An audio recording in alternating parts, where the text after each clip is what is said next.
ऊर्ध्वमूलम अधः शाखम अश्वत्थम प्राहुरव्ययम छंदांसि यस्य पर्णानि यस्तम वेद सवेदवित्।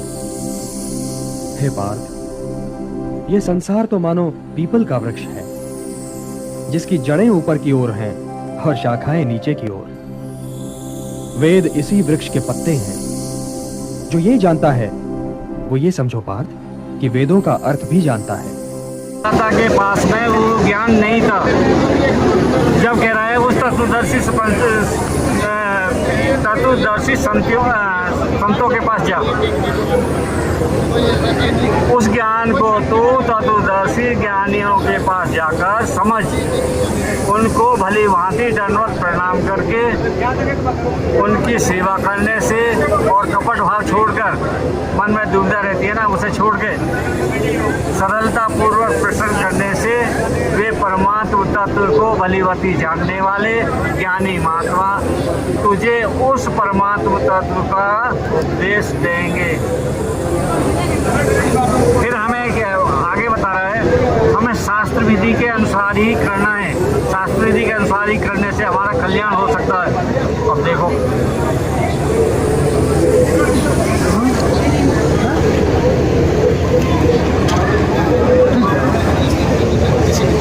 वैसे दो श्लोक देख लो, 2 मिनट के लिए।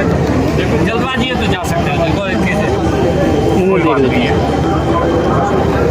देखो, जो पुरुष शास्त्र विधि को त्याग कर अपनी इच्छा से मनमाना आचरण करते हैं वे नहीं तो सिद्धि को प्राप्त होते हैं, नहीं परम गति प्राप्त होती है, नहीं सुख प्राप्त होगा, नहीं उनको कोई सुख प्राप्त होता है। और फिर उसके बाद में क्या कह रहा है, जो करना या न करना, इस प्रकार तेरे लिए इस कर्तव्य और एक कर्तव्य व्यवस्था में शास्त्र ही प्रमाण है। शास्त्र के अनुसार ही हमारा कल्याण हो सकता है। यदि शास्त्र के अनुसार हम नहीं चलेंगे तो हमारा 84 लाख योनियों में जाना पड़ेगा। तो इसलिए हमें शास्त्रों के अनुसार ही चलना है, शास्त्रों के अनुसार ही दीक्षा लेनी है, तो शास्त्रों के अनुसार ही अपने जन्म मरण का स्तर खत्म करना है। पूर्ण स्वरूप तत्वदर्शी संत के उपदेश लेकर अपना कल्याण करवाना। 24 प्रमाण में दिखाना, वो 24 प्रमाण में 24 प्रमाण में दिखा देंगे। हाँ, उसको दिखाना। अब देखो इसने क्या कह दिया, अति गोपनीय से गोपनीय मैंने तेरे को ज्ञान बता दिया।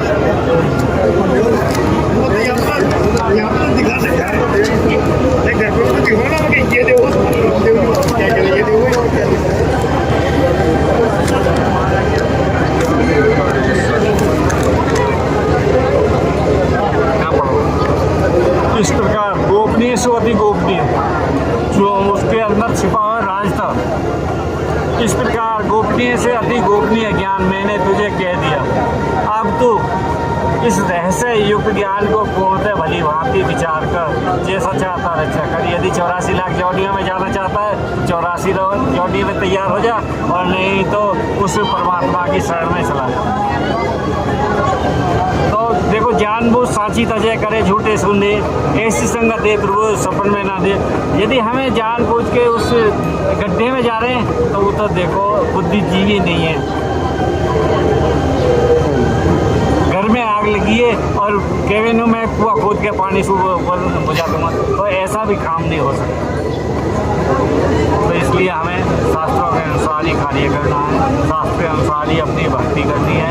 भक्ति करके मर्यादा में रह के अपना सतलोक जाना है। आपका कोई एनी क्वेश्चन है तो बताओ। वो 24 प्रमाण में दिखाना बाबा रामदेव जी वाले। 24 प्रमाण में क्या देखना चाहते बताओ। हाँ बताओ, करो आप क्वेश्चन करने वाले।